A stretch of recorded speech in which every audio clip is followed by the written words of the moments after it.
exacta, para empezar. Quiero saber qué es la palabra, porque ustedes dos trabajan con la palabra, buena parte de su vida. ¿Qué es la palabra? Una herramienta. Lo primero que surgió fue la palabra es un arma. Peligrosa también, porque hay que saber usarla, ¿no? O sea, es delicada, peligrosa, potente, incisiva, y también puede ser algo muy vago. Puede sobrar la palabra. O sea, está bueno hablar cuando hay que hablar.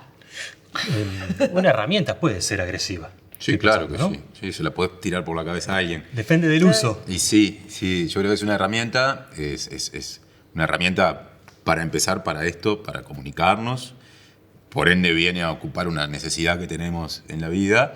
En mi caso terminó siendo también una herramienta para trabajar sin perjuicio de esos otros usos que, como recién planteaste, le podamos dar. ¿Y hay una importancia en la palabra justa?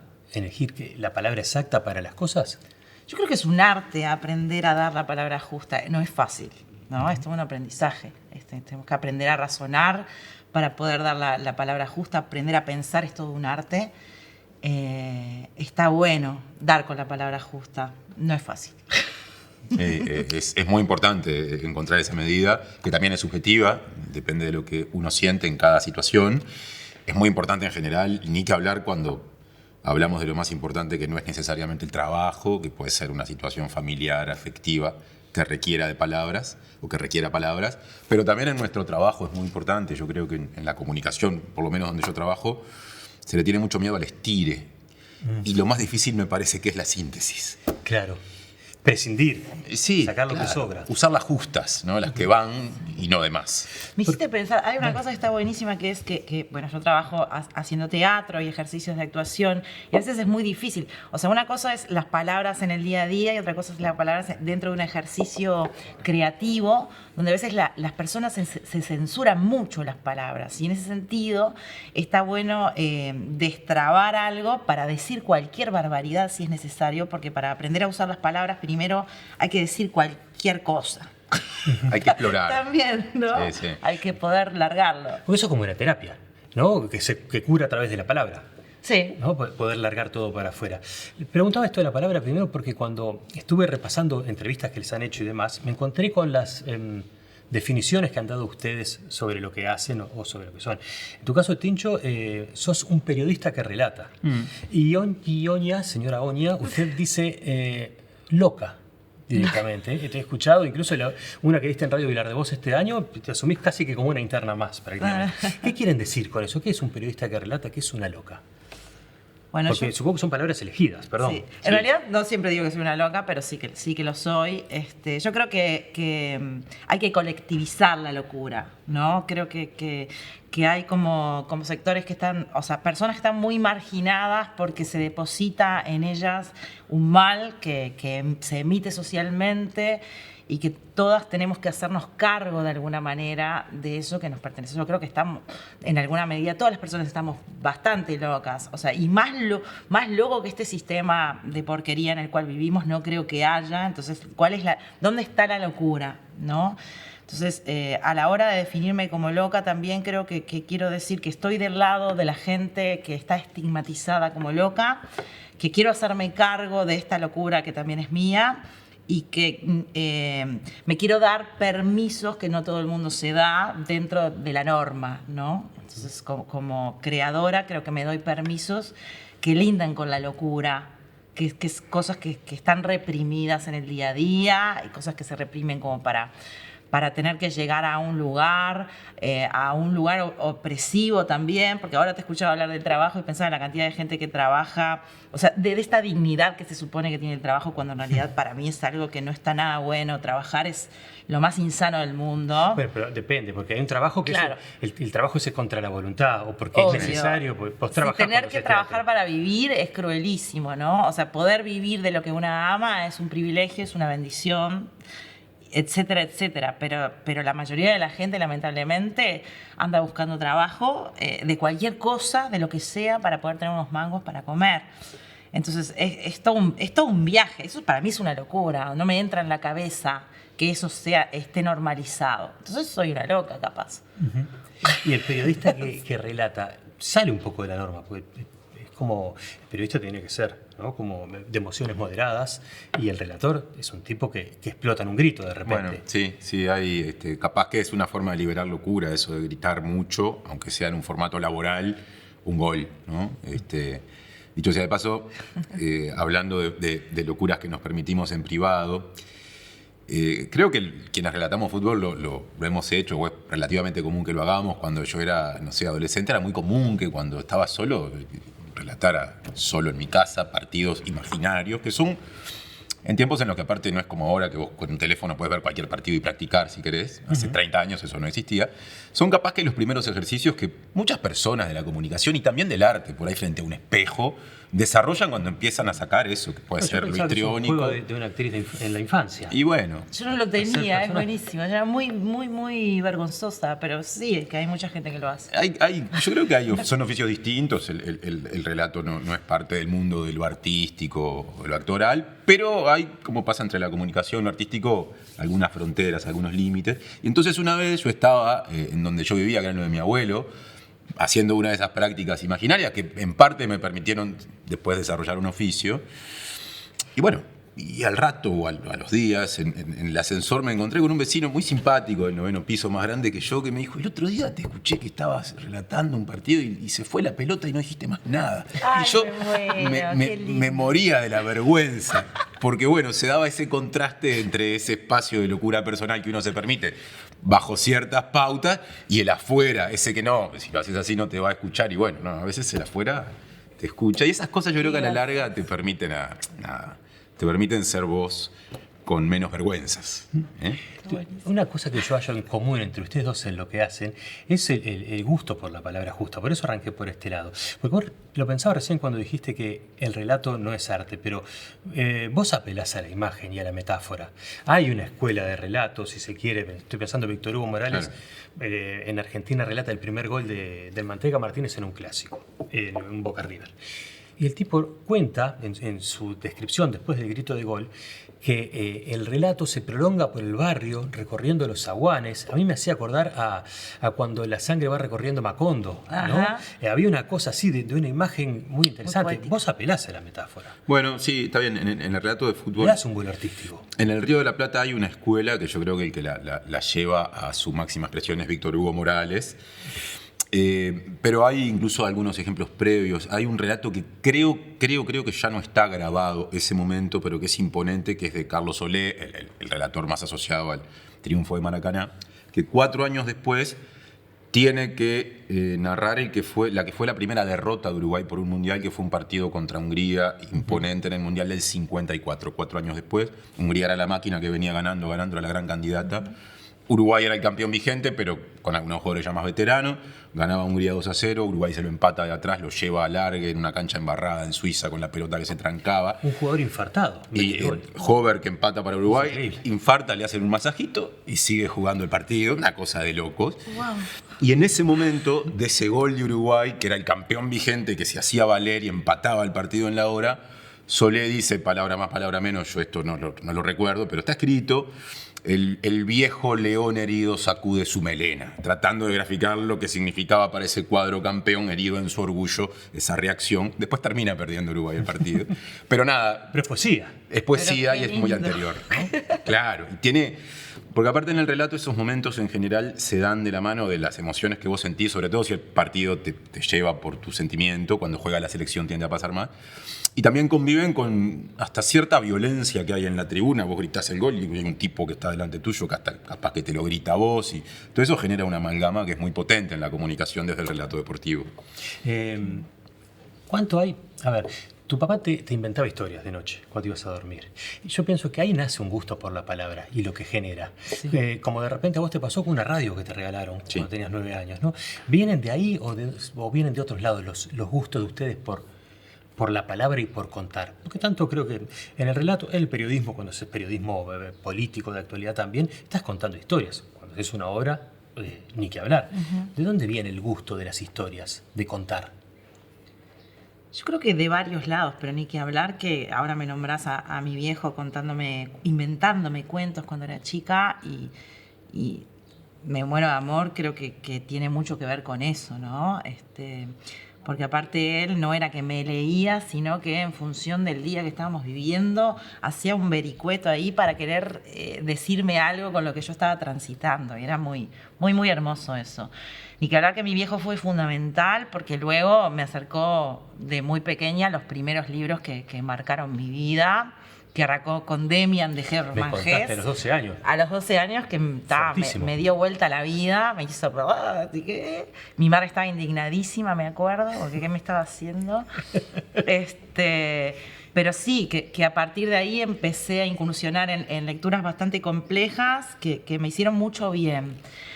Y creo que en realidad la verdad es que yo actúo desde mi actriz, no es que tuve un particular interés en la palabra dicha, escrita por mi pluma, ¿no? Es como que yo quería actuar. Y actuando me di cuenta, o sea, entrenando la actuación, del cuerpo político, ¿no? El cuerpo político que soy como actriz tuvo la necesidad de decir, creo.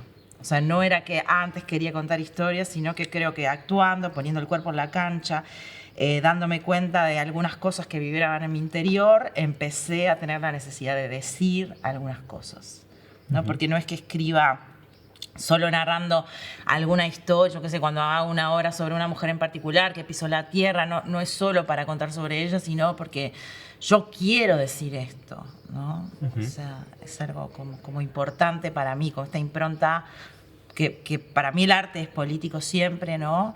Pero como que surgió de este lugar, de una necesidad que no era tan pienso en hacer esto, sino que fue un pedido del cuerpo. Ahí va. Y en tu caso, el relato o el periodismo viene de algún lado el interés de eso, de contar. Yo creo que todas las personas somos el producto de los estímulos que recibimos desde chicos, por voluntad directa o no de quienes nos rodeaban, ¿no? Porque uno recibe una cantidad de estímulos, algunos son los que tus padres quieren que recibas y otros son los que están en el ambiente porque no se pueden controlar, porque son parte de una cultura. Yo, por algún motivo, me parece que siempre, si simplemente jugando de memoria o recordando, fui muy atento a los estímulos de los medios de comunicación. Yo recuerdo voces de locutores de las radios que escuchaban las personas mayores que estaban conmigo o a las que yo visitaba. Una señora que me cuidaba cuando yo era muy chico, mientras hacía tareas de limpieza en mi casa, ponía Radio Clarín. Y yo era muy chico, claro. Tenía 3 años. Y me acuerdo de la voz de Derlis Martínez, el famoso locutor de Clarín, desde ese tiempo. Y me acuerdo que incluso vivía culposamente y en secreto una cierta atracción por el tango, que claro, que en nuestras infancias era una cosa de viejos, mal vista. No le había llegado este tiempo de cierta reivindicación, por ahí con otras características. En lo de mi abuela Mirta se escuchaba Radio Sarandí, aquella Radio Sarandí de los 80, que era una radio periodística. Modelo en vivo y en directo. Esa época. En lo de mi abuela Ivone se escuchaba la 30 de Germán Araujo. Y en un momento, cuando el fútbol se me cruza por la vida, empiezo a prestarle atención a las transmisiones de Kessman, que eran las que escuchaba en aquel momento mi padre, y ahí llega una radio de regalo, la que vos mencionabas. También tengo muchos recuerdos de la tele, de las voces de la tele, de las locuciones, de los estilos. No sé, fui almacenando eso en algún lado por alguna vocación de esas que vienen de muy lejos y que, si vos me preguntás de dónde vienen o por qué, no te lo sé decir. Claro, y eso estaba pensando mientras él hablaba también de la influencia de, o sea, porque yo empecé hablando de mi viejo porque vos lo nombraste, lo trajiste a colación y después fui directo a la otra, pero la cantidad de cosas, ¿no? Los docentes, las docentes, maestras que se cruzan en nuestra vida, claro, que influyen de una u otra forma, amistades, no sé, parejas, o sea, hay un montón de cosas que influyen muchísimo en nuestro devenir. Son como un cóctel, ¿no? Y seguramente en algunos casos nos pase que, y termina siendo una injusticia los efectos de esta reconstrucción que estamos queriendo hacer, que haya algunas personas que incidieron y que ni siquiera las podamos recordar. Exacto. ¿Cómo se llamaba el gurí que te gustaba cuando tenías 12 años por el que fuiste al teatro? Marcos, te mando un beso si estás mirando. Porque es la cantidad de notas que me has contado que fuiste al teatro por primera vez. Marcos. Siguiendo ahí, sí. Ahí va, y ahí quedó. Me enamoré y lo perseguí. Y después él desapareció y el teatro Él desapareció y yo me enamoré. Claro, se ve que era un anzuelo para llevarme indirectamente a lo que me iba a cambiar la vida. Claro. Qué bueno haber seguido ese gancho. Menos mal que le di bola. Sí, Pensaba que en el teatro hay un pacto que como que lo conocemos más, que es más explícito, ¿no? Porque tú vas a hacer una obra y yo voy y me siento en la tribuna, sí, es un teatro de tribuna, y voy dispuesto a creerte lo que me vas a contar. Sí. Partís con esa ventaja, si se quiere, y yo voy aceptando eso. Pero pienso en estas otras cosas, como el relato o un programa periodístico, como, bueno, como se hace ahora con La Mañana en la Diaria o cuando se hace el informativo de TV Ciudad, que debe haber otro tipo de pacto, pero sobre el que no he sabido reflexionar yo. ¿Hay algún pacto? Bueno, sí, a ver, en el caso de los dos ejemplos periodísticos que vos ponés, yo creo que hay un pacto, o por lo menos hay una orientación que a mí me gusta, que me guíe, trato de que sea una guía. Entiendo que a veces uno puede salirse porque le pasa simplemente, y es tratar de pararse en un lugar no de objetividad. Yo no creo que exista en la comunicación la objetividad, porque todo lo que mencionamos con palabras pasa por un primer filtro de subjetividad que es personal, que está siempre.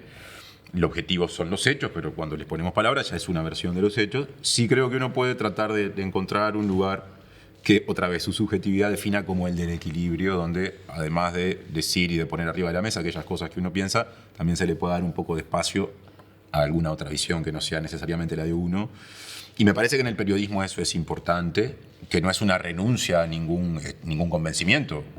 Los periodistas votamos, pensamos, discutimos, pero creo que es interesante en el momento del ejercicio de la tarea abrir la ventana a cierta diversidad. Entonces yo no sé si eso es un pacto, pero en todo caso es, no sé, la brújula que me gusta usar cuando hago esos trabajos, ¿no? El del informativo y el de más reciente de radio con La Diaria.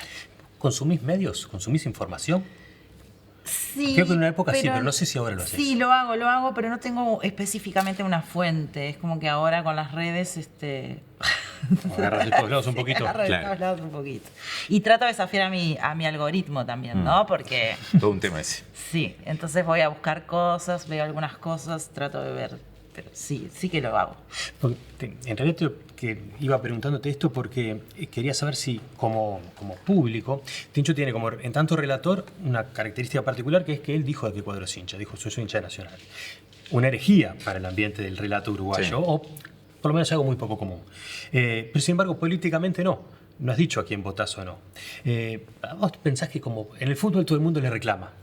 Digan de qué cuadro son hinchas.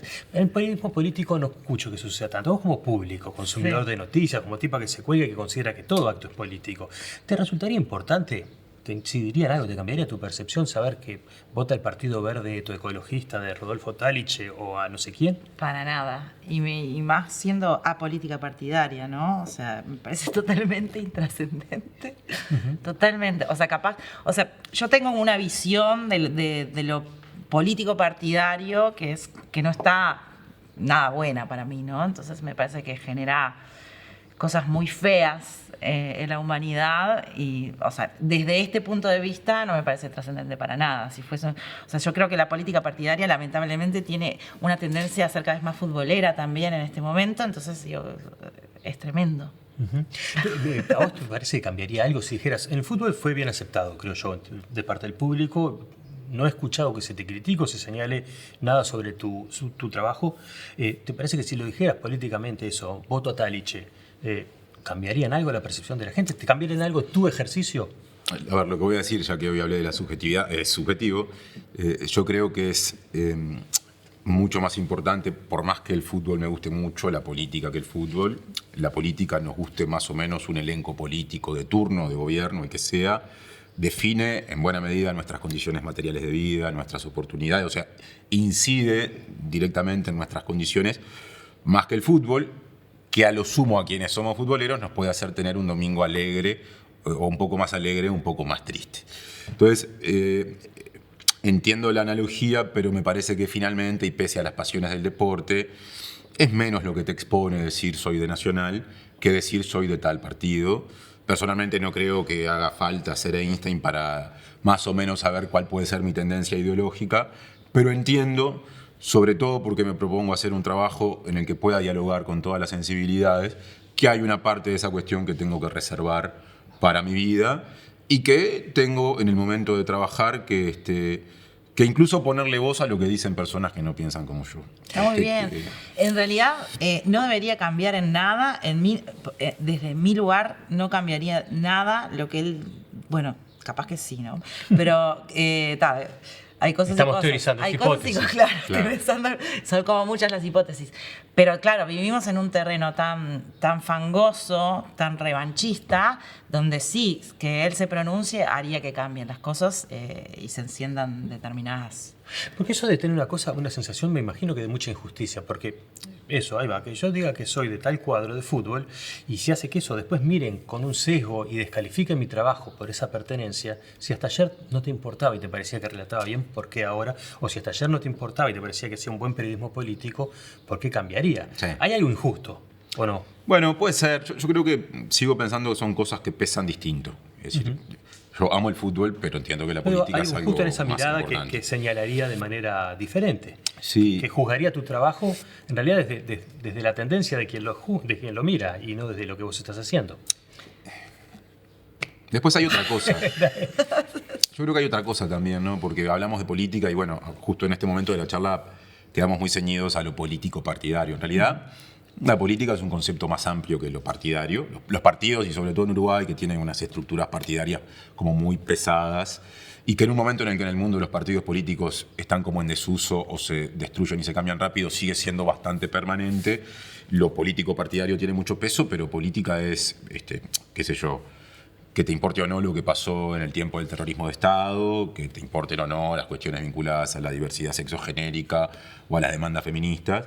Yo creo que también hay todo un campo de lo político no partidario que ofrece, o por lo menos a mí me permite poder expresar con más comodidad algunas convicciones y sobre todo creo que en aquellas cuestiones en las que están en juego derechos humanos, es importante que podamos avanzar desde la comunicación a una comprensión de que incluso cosas que ya están legisladas deberíamos empezar a verlas como políticas de Estado y no ya como una cuestión mucho más asociada a mi íntima convicción política partidaria. En ese sentido, el ejemplo más potente que se me ocurre es el de poder decir, independientemente de lo que después cada persona vote, que es interesante que en este país haya, por ejemplo, políticas que reparen a las personas que fueron víctimas de la última dictadura. Estaba pensando que hoy decías lo del teatro como un acto político. Hace 2 años, y cruzándolo con esto de una mirada de la afuera que puede ser injusta, hace un par de años, sí, 2 años, Vacaciones de Julio, Juanita Jalea, obra de teatro que dirigía Angie, donde cometían la brutalidad de que hubiera una pareja de madres con una hija. Ajá. Yo la fui a ver con mi hija. Ni siquiera se agarraban de la mano esas 2 madres. Era muy cuidado todo. Sí, claro. Se armó un revuelo por un comentario en, creo que era Montevideo Portal, o no sé Sí. dónde, de alguien que había ido a ver y decía, si me hubieran avisado no iba. Claro, se fue indignada la señora porque llevó a su hija y su hijo a ver algo que los estaba homosexualizando prácticamente. Claro, ¿no? Que el les rayo estaba homosexualizador. enseñando algo terrible. Y lo único que había eran 2 mamás en uno de los cuentos. Se trataba con mucha ternura y mucha comicidad también y mucha naturalidad. De hecho, después también, antes y después, estuvo bueno lo que pasó porque también acercó a un montón de gente muy agradecida. O sea, fueron parejas de madres con hijas e hijos que poder quedaban verse tan les naturaliza. Claro, agradecidas de que se naturalizara algo que sus hijas y hijos no habían podido ver de esa forma. Estaban muy, muy felices a la salida, sobre todo las pequeñas, los pequeños, porque se encontraban con su realidad. Y todas las demás personitas, ninguna lo veía como algo horroroso. Evidentemente era algo muy natural, pero se ve que hay como algunos... ¿Y no te da bronca cuando pasa eso? Pero tremenda bronca, tremenda. A mí me da mucha bronca todo. No todo, pero muchas cosas me hartan y me dan Me bronca. están cargando una intencionalidad A o partir una de eso capacidad se de daño. generó un revuelo imponente, comentarios en redes, somos feminazis, estamos homosexualizando, estamos prostituyendo, no sé qué estamos haciendo. O sea, la cantidad de odio que se desató hasta en un programa de televisión en el país, perdón que lo nombre concretamente, se me fue sin querer, dando esa noticia sin haber visto la obra, con una falta de cuidado, ¿viste? Sacando chispas, cizaña, maldad de algo, comentaristas, panelistas que hablaban y comentaban algo que no habían ido a ver y que criticaban y dañaban un trabajo que estaba hecho con muchísimo amor. Por supuesto que me da bronca, muchísima bronca. ¿Y qué se hace con la bronca? Y con la bronca se crea. Con la bronca se siguen haciendo. Pasto a la Me fiera. dieron mucho. Gracias por permitirme seguir adelante. Con la bronca se hacen muchas cosas. Con la bronca se destruye también. Yo creo que no tengo una teoría particularmente pacifista. O sea, yo creo que lo que tiene que ser destruido porque es una forma de poder crear algo nuevo. A veces las cosas están tan como es, dañadas, tan envenenadas, que no hay vuelta atrás. Si no se destruye, no se cambia.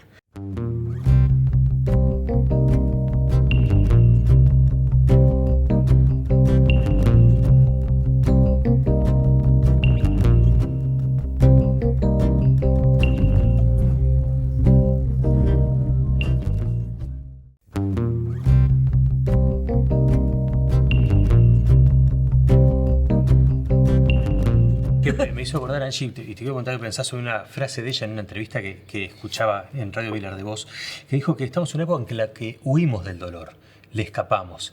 Y en realidad no es de las emociones gratas de transitar, pero es una emoción más.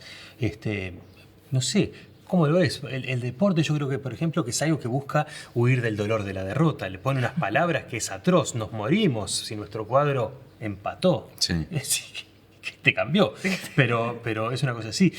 No sé cómo desde ese lugar, no sé, del lugar del deporte o mismo desde la política, para mucha gente que gane el partido X, que no es el que yo voté, también es un dolor mortal y lo que hicimos los años anteriores, los nuestros, lo van a destruir y viceversa. Vamos a hacer un mundo nuevo sobre las cenizas de ustedes. No sé, ¿cómo ves eso? Bueno, pero el dolor es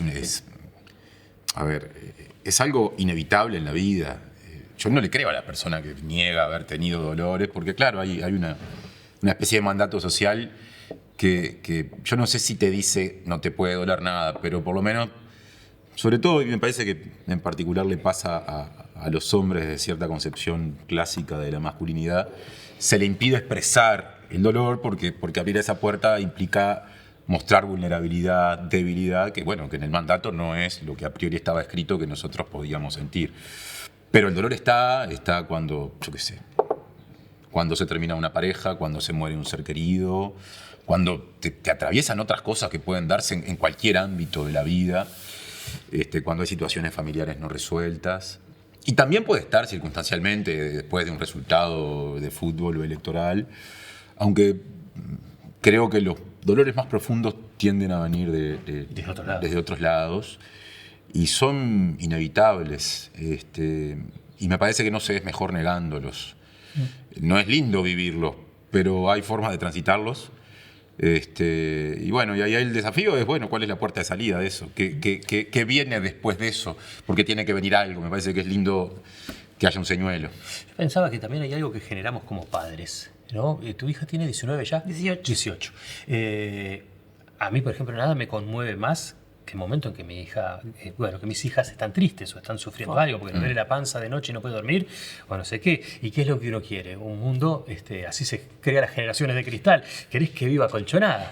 Y no se puede. Hay algo ahí que transmitimos de alguna manera, que no sé si termina siendo esa cosa de que en el ejemplo nuestro de no sufras, mi amor, no le generamos no, nada me puede doler porque me va a matar. Para mí igual no viene de ahí, ¿no? Está buenísimo lo que decís porque puede tener que ver un poco eso, pero escuchando, ¿no? O sea, hay una cuestión sistémica imperante que obviamente también afecta a las familias y vos podés pensar que es primero una cosa o la otra, pero la sociedad piramidal en la cual vivimos, que de alguna manera justifica el abuso de poder, que es muy masculino eso, ¿no? El pisarle la cabeza a otra persona para llegar como más. O sea, tenemos ejemplos muy cercanos de toda la porquería que está pasando con estos discursos. Cómo se puede justificar pisar a alguien para ir más arriba, para ganar, ¿no? Hay como todo un sistema que está encarrilado en el no sufrir, en el gozarla, en el generarte placer permanentemente y ganar.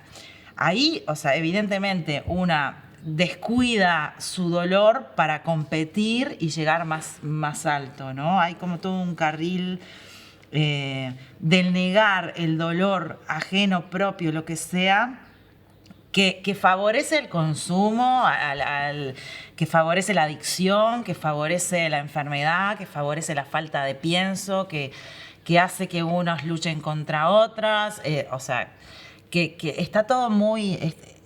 la incapacidad de perder, que viene a ser sentir el dolor, hace que todo sea como está siendo, ¿no? O sea, me voy un poco al carajo, lo sé, y hablo horrible, disculpen. No. Pero No, son muchas palabras que no se deberían. Pero como que es eso, ¿no? Si yo quiero ganar a toda costa, no voy a ni sentir mi dolor ni el dolor ajeno y no voy a reconocer que perder está bien. O sea, creo que está bien perder. O sea, que tenemos que perder. Que de hecho hay que vivir resistiendo a un montón de boludeces imperantes y en ese resistirse hay también una forma de perder, porque nunca vas a ganar, no vas a estar allá arriba, no vas a estar con la mayoría, pero se gana en dignidad, yo qué sé, se gana en poner un poco más de lo que hace falta, no sé cómo decir. Sí, Capaz que me entreveré. y se abren puertas a vínculos nuevos. Ahí, También. Y hay grupos de perdedores muy interesantes. Arriba los perdedores. Claro que sí. Vencedores vencidos. Arriba los perdedores. Dijiste recién algo así como, uso palabras que no se deben decir. Sí. Usás una palabra que no se debe decir y querés una palabra que no se debe decir, que es anarquismo o anarquía, ¿no? Sí. ¿Por qué sentiste en 2019 la necesidad de volver a decirlo y de recordarle a tu universo y a vos misma que esa palabra existe y que te identifica? Bueno, por varias razones, ¿no? Yo de adolescente fui, hace tiempo que tengo como un corazón anarquista, particularmente anarquista, muy por fuera de la política partidaria, son mis ideas. Pero también me pasó que al entrar a la EMAD y empezar a hacer como cierta carrera donde ya no estaba vinculada con pares que pensaban lo mismo, me silencié un poco, ¿no? A ver el terreno que estoy pisando, bla, bla, bla, bla. Nunca dejé de pensar lo mismo y de condimentar y edulcorar la cosa. No, edulcorar suena horrible, pero como, no sé, como alimentar ese fueguito, ¿no? Pero bueno, me pasó que después de la experiencia de Sabina Spielrein, de Ser Humana, que me pareció súper potente, sentí la necesidad de hacer la obra sobre Emma Goldman, ¿no? La palabra anarquismo la uso hace mucho tiempo. Sí me parece que ahora directamente estoy como más promiscua en ese aspecto. Antes me cuidaba La promiscuidad de la palabra. Claro, y ahora dije, ¿sabes qué? Me voy a promiscuar. Qué lindo verbo. Así. Y la uso a cara de perro porque aparte genera mucho rechazo también, genera mucha incomodidad, no siempre obviamente, pero creo que a veces me pienso, ¿por qué me estaba cuidando de algo donde en realidad tenía miedo capaz? Cuando hice la obra de Emma, yo estudié muchísimo. Empecé a hacer una encuesta a muchísima gente a ver qué opinaba sobre el anarquismo y bueno, y estaba, o sea, no había un centro, ¿no? O estaba totalmente endemoniado o totalmente romantizado. Era gente que decía que era caos, adolescencia irreverente, falta de madurez y gente que era libertad, amor y paz. Bueno, está. Yo te escribí una cuestión de fe. Por favor. Bueno, vos estuviste bien. ¿Y qué fue que me dijiste? Me acuerdo que me dijiste algo que me gustó un montón, además de eso. Pero ahora en este momento no importa. No recuerdo. Y entonces empecé a ver en el terreno donde me iba a mover para ver cómo podía empezar a hablar de esto con dignidad, ¿no? Porque hay que aprender a hablar y eso sí que me llevó bastante pienso para que las demás personas comprendan también, en cierto sentido, y no porque a veces una tiene como ideas y cosas que siente que son una obviedad, ¿no? Y no es una obviedad, no es ninguna obviedad. Entonces hay que estar muy delicada a la hora de explicar. Evidentemente en mis redes no soy nada delicada, soy bien guerrera, si se quiere, soy provocadora y un montón de cosas más. Pero en la obra de Emma Goldman, que era muy importante que llegara a la gente, para mí era súper especial aprender a no sé, a contar esta historia para que también la gente se vaya con una idea cabal de lo que significa la anarquía, el anarquismo, ¿no? Y que no sea ninguna de estas dos extremos tontos y facilongos. En tu caso, Tincho, me interesa una cosa previa a... Vos en 2015 diste una nota con Diego Muñoz, dijiste que eras gay, eso generó un cierto revuelo, creo que más mediático que en tus ambientes de trabajo. Sí. Pero me interesan los años previos, porque en tanto seres humanos somos seres de socialización, existimos porque los otros nos ven, porque los otros hablan con nosotros, nos reciben, no nos reciben, nos generan emociones porque nos aceptan, nos rechazan y demás. Ahora, una cosa es que los otros no nos vean y otra cosa es que uno se esconda. No sé si está bien dicho, sí, tal vez no era esconderse. Algo de eso había, sí. Pero, ¿cómo se transita eso? Porque hoy hablábamos del dolor de repente. Bueno. No sé si duele. ¿Cómo es? Con sufrimiento, con dolor, sí, claro que sí. Sí, a ver, una de las cosas que yo por lo menos descubrí cuando empecé a romper ese temor y hablar con padres, que fue un momento muy lindo de la vida, no solo porque, bueno, canalicé ciertos deseos reprimidos, sino porque además empecé a encontrarme más allá de lo físico con gente con la que podía intercambiar experiencia después de negarme eso durante 10 años, ¿no? Una de las cosas que aprendí ahí fue que no hay dos procesos iguales. Lo que yo había, cuando no había hablado todavía con nadie, pensado que era igual en todos los casos de las personas que teníamos la desgracia de ser esto que a mí me había tocado La ser. desgracia, claro. Resulta que no era ni igual ni una desgracia, lo cual, bueno, me permitió empezar a entender que estaba lentamente iniciando un recorrido lindo, superador, reparador, y por ende y por contraste, yendo a tu pregunta, bueno, ¿cómo decirlo? Encontrando más precisión al momento de definir qué cosas me pasaban en toda esa etapa anterior. Sí, claro, yo sentí a partir del momento en el que me sabía homosexual y no lo decía, por momentos culpa, por momentos estarle en falta a los demás por no vivir entre comillas, la verdad. Por momentos una tendencia, lo niego todo, como dice una canción de Sabina, doy cuenta que acá no pasa nada, sigo para adelante. Y bueno, y hubo algo ahí que no sé bien qué fue, que fue más fuerte que todo eso, que incluso estaba como muy incorporado y que vino a romper ese cerco. Y bueno, agradezco haber entrado en esa etapa que explica lo que he ido acumulando hasta hoy en buena medida. Que no fue en mi caso. Entiendo que no en todos los casos es igual un proceso traumático. Hay gente que desgraciadamente cuando da el paso de liberarse, qué sé yo, tiene que lidiar con entornos que son terribles, que son violentos, con familias expulsivas, con trabajos, con sistemas educativos. No es lo mismo hacer el proceso que hice yo en un barrio de Montevideo, de clase media, costero, con gente que te arropa de cierta manera, que capaz que en otro entorno, o en una localidad pequeña, o en el interior del país. Acá hay muchísimas cosas de las que podíamos hablar, siendo hombre que siendo mujer, no sé, podríamos estar horas, pero lo que está claro es que hubo mucho dolor en toda esa etapa previa, pero que lo pude superar. ¿Y hasta dónde llega uno cuando no sé si es que no quiere o no puede asumir? Tengo una persona en común que me dijo, una vez le quise presentar a Tincho una chica que era muy buen partido, porque era tremendamente cray, muy bonita. Y fui y le dije, tengo una amiga para presentarte, y Tincho no me contestó, me sonrió. Eso me dijo, por lo que me dijo fue en tipo 2011, que es un buen tiempo antes. Vos.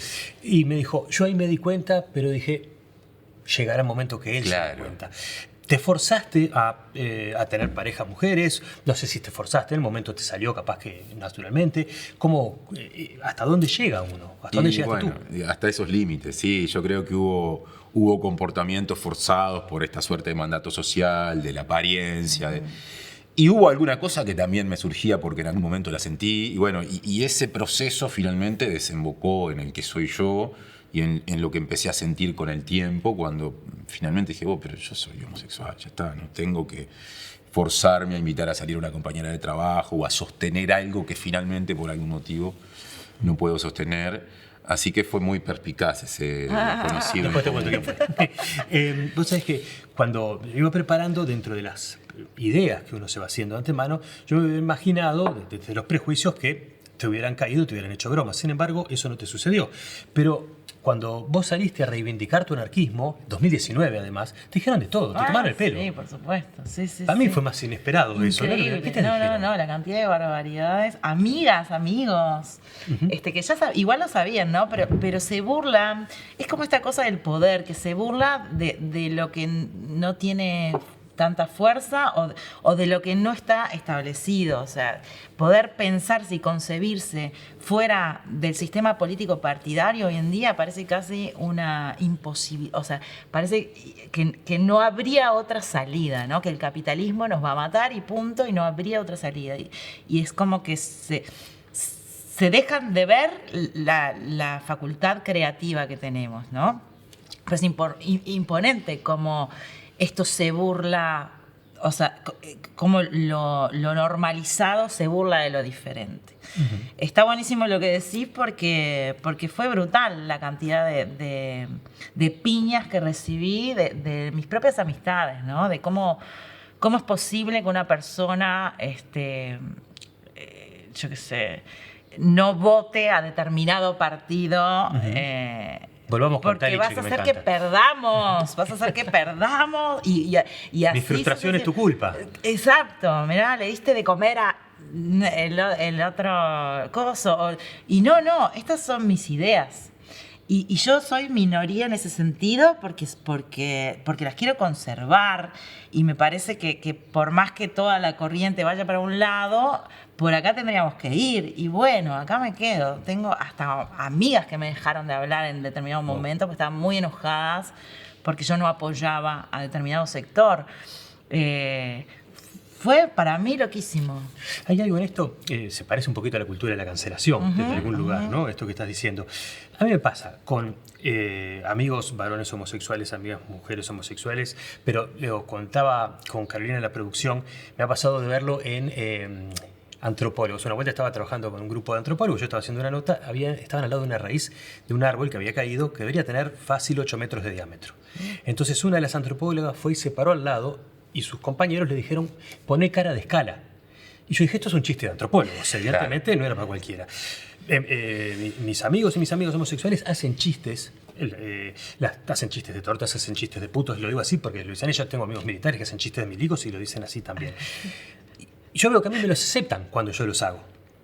Pero veo que hay otra gente a la que no y se les señala. Y no sé por qué. Lo entienden desde algún lugar. O sea, la misma gente, vos podés hacer chistes, pero otra no. Soy tu amigo y entonces puedo hacer un chiste de gays, puedo hacer un chiste de anarquistas. Pero viene alguien de afuera, lo veo muy señalado en el carnaval de repente, y se dice, no, esos chistes no se pueden hacer. Entonces, a mí yo entiendo que hay algo, no sé si tendrá que ver con la cercanía y con conocer, que a mí me da lo mismo y no tengo ninguna intencionalidad de ofender, o con qué, pero hay personas a las que se les cancela la posibilidad de hacer una broma. Y hay otros a los que no. ¿Dónde están dónde está el medidor que nos permite a unos sí y a otros no? Primero, capaz que no comparten esa visión y piensan que todo el mundo puede o todo el mundo no puede, no sé. Es delicado, porque está desde dónde se hace la broma, ¿no? Claro. O sea, la broma se hace desde lo inclusivo o desde el prejuicio. Me río contigo o me yo de vos. Exacto. Yo creo que ahí hay un parteaguas. Tal cual, es eso. O sea, hay quienes se ríen. Yo creo que sí. O se intuye. Se empieza a olfatear. Yo creo que sí. Sí. Estamos quienes nos reímos de nosotras mismas, de nosotros mismos, y están quienes no. Y por lo general quienes no también hacen chiste de los demás. O sea, me parece súper importante que aprendamos. Yo me tengo que reír de mí misma para poder reírme de mi amigo tal o cual, y así va a ser. Y tengo que permitir que hagan chistes conmigo también, para que eso se para que sea ida y vuelta. Y claro. Si no es la dictadura de uno. Exacto. La justicia sería esa. Yo creo que en carnaval hay mucho chiste que me río de vos también. O sea, y también de los otros, ¿no? Pero andás a ver, es súper delicado ahí, porque andás a ver, tendríamos que ver un ejemplo y hablar. Pues yo siento que hay un lugar en el que se juega cierto derecho a la libertad de expresión, o no, porque también no hay derecho a ofender, ¿no? O a herir. No sé cómo se balancean esas cosas. Por eso me da curiosidad saber qué pensar. Sí, no, y ahí, a ver, evidentemente, en el caso, por ejemplo, de los chistes o de las alusiones a la homosexualidad, yo también posible que le ponga una determinada carga por el lugar que ocupo y por quién soy. Por de vuelta a la subjetividad que hablábamos hoy. Exacto, pero es que es inevitable. Pero también me parece que, incluso si queremos correr ese ejemplo, es interesante también desarrollar la capacidad de darse cuenta que en las sociedades históricamente, en los espacios de humor de televisión, del carnaval, ha habido una mayor tendencia a reírse de unos grupos, de unos colectivos, que de otros. Y está bueno hacerse la pregunta de por qué, hasta qué punto eso que se expresa con la sonrisa en ámbitos abiertos no es la demostración festiva de algo que en el fondo es hiriente o asibiriente de sectores a los que, por prejuicios, por determinadas imposiciones conceptuales, históricamente se los ha perseguido. Entonces me parece que una parte de la discusión en este tiempo de reivindicación de la diversidad, por ejemplo, tiene en cuenta eso, o por lo menos trata de visibilizar qué hay por detrás de ese fenómeno. Pero no deja de ser como la norma burlándose de su abuso de poder, ¿no? De la no norma. Claro, la norma de la no norma, de lo diferente, de lo distinto, de lo perdedor. Otra vez vuelve, ¿no? Sí, de lo supuestamente prohibido, que no debería ser, pero que es mucho más de lo que se piensa.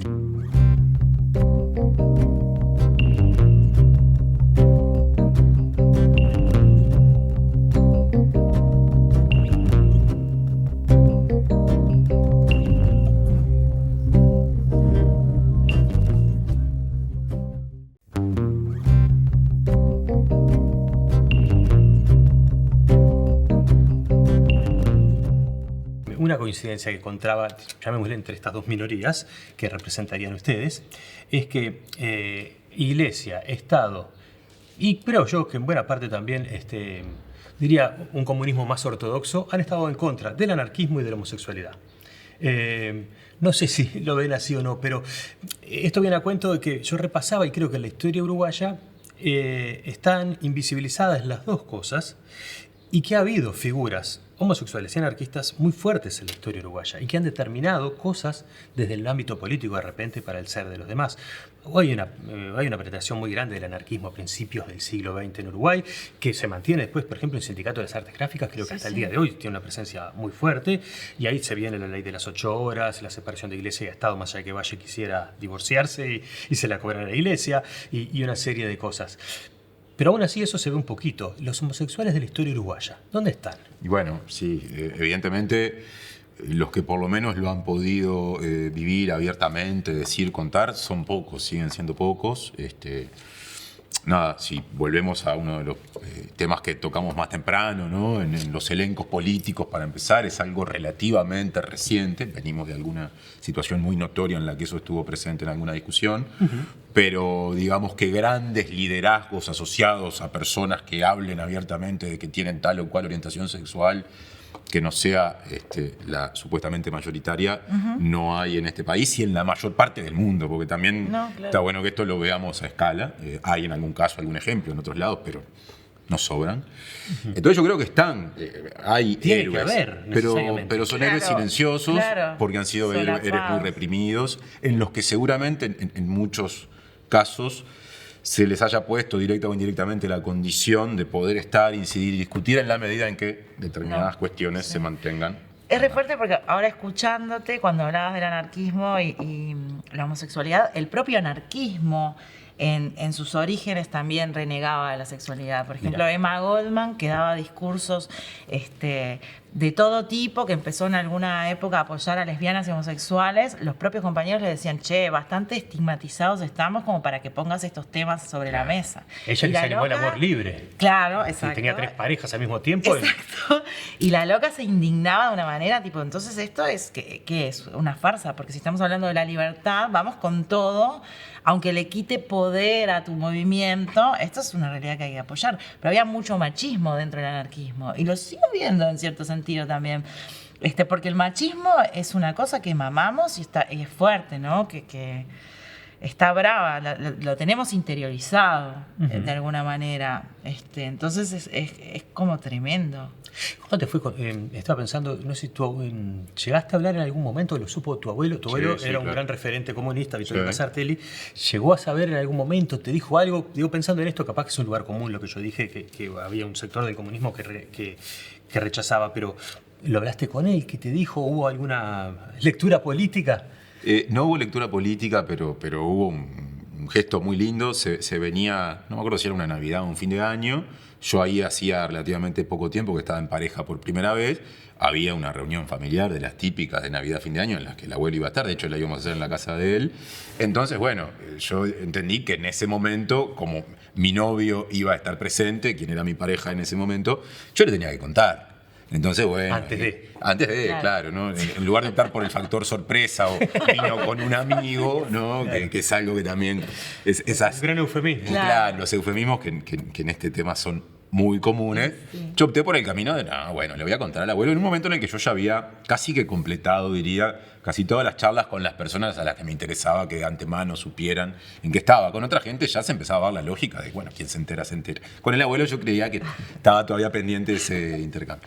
Cuando voy, no sé si fue esa misma tarde, un rato antes, y le digo, me dice, sí, yo ya suponía. Ay, me muero. Claro, sí, una cosa por el estilo. Bienvenido, entonces, te dijo, ¿no? Básicamente. Con un 90 y pico de años. Mi abuelo vivió 99 años, esto habrá sido 4 o 5 años antes de su muerte.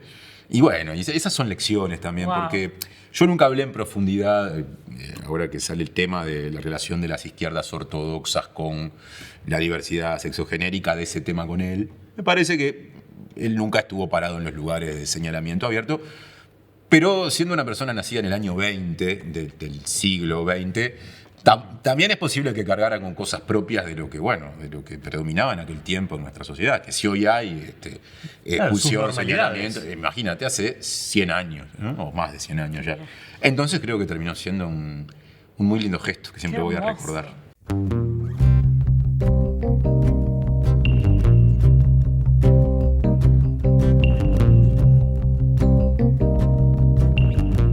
La cosa es así, es casi. A mí me gusta lo subversivo también, ¿no? Lo contracorriente. Entonces, me parece que hay que regalar libros. Muy bien. Me parece es esa droga que la primera te la regalan y después la compras. Bueno, es así. Entonces, tengo uno para cada uno para que lo vayan viendo. Ese es para ti, Angie. Se puede abrir ahora. Sí, mi intención es que lo hagan ahora. Muchas gracias. Son vestuario de la editorial. A ver qué les parecen. A ver qué te tocó. Sobre Baudelaire. Yo los elegí, fueron elegidos por Martín de la editorial y para mí.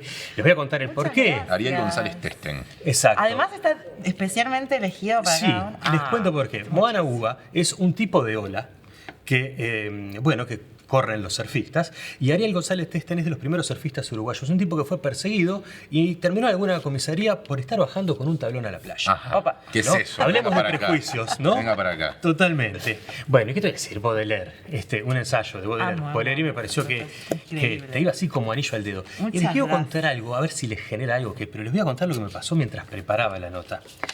Yo iba leyendo entrevistas, escuchando notas que les han hecho y demás. Todo el tiempo me sonó en la cabeza el estribillo de una canción de un artista que la verdad que a mí no me mueve un pelo, que es Andrés Calamaro, pero esa cuestión del salmón, del ir contracorriente. Y a mí se me ocurrió hoy, casi que haciendo terapia con Caro mientras terminábamos de repasar el guión, y le digo, no sé, será por eso de ir contracorriente, ¿no? La que busca el salmón, que remonta a la corriente. ¿Tienen algo de eso? ¿Les parece que tengo que aflojarle a los psicotrópicos? No sé. Sí, así.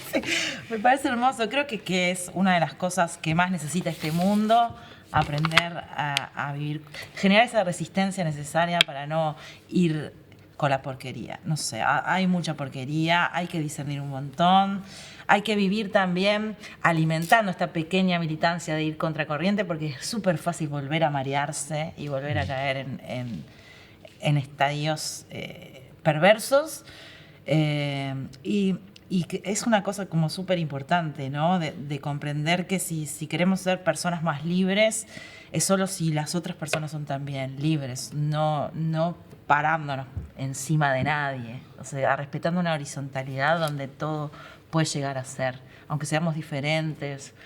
¡Wow! ¡Qué utópico! Pero sí, hay que regar este contracorriente. ¿Te gusta el salmón? Me gusta la idea. Qué rico el salmón, contracorriente. aparte. Sí. Además, los hay naturales. Qué horrible, que nos disculpen los animalistas. Y los hay coloreados artificialmente, dicen quienes saben de pescado. Sí, yo creo que la idea de ir contracorriente, que hay una necesidad siempre, que es necesario siempre que haya, no sé, posibilidades de salir de lo que supuestamente está establecido, que no hay que mirar la serie que mira todo el mundo solo para poder tener tema de charla el otro día, que hay que animarse a combinar las pertenencias a colectivos en donde hay algunas pautas en común con búsquedas que generen otros vínculos, otros encuentros, donde vos puedas, en definitiva, canalizar cosas que sos y que tenés, que capaz que a veces en ciertos momentos, por algún motivo, cuesta más que afloren, porque no es lo que está de moda o lo que se permite socialmente. También creo que construimos en colectivo, es decir, que el desafío de eso es que no termines autocondenándote a una especie de aislamiento. No, al contrario. Sí, está, qué bueno lo que dijiste. Sí, gracias. Así. O sea, abrazar a la gente, estar con la gente. Exacto. Cuidar a la gente que queremos, cuidar a toda la gente es fundamental. Creo que se trata de esto un poco, de generar esta resistencia, es estar cada vez más en colectivo y menos compitiendo, ¿no? Menos en la individual, que bastante tenemos de eso. Y sí, nos cuentan los me gusta, así que imagínate. Che, bueno, a mí me gustó la charla, les agradezco este rato que me regalaron. Por favor. Precioso. Mucho Muchas gusto. gracias, un placer. Gustazo. Un placer. Los invito para allá. Muy bien. ¿Cómo no? Me Con llevo el mi libro, librito, Venga, por favor. tráiganlo.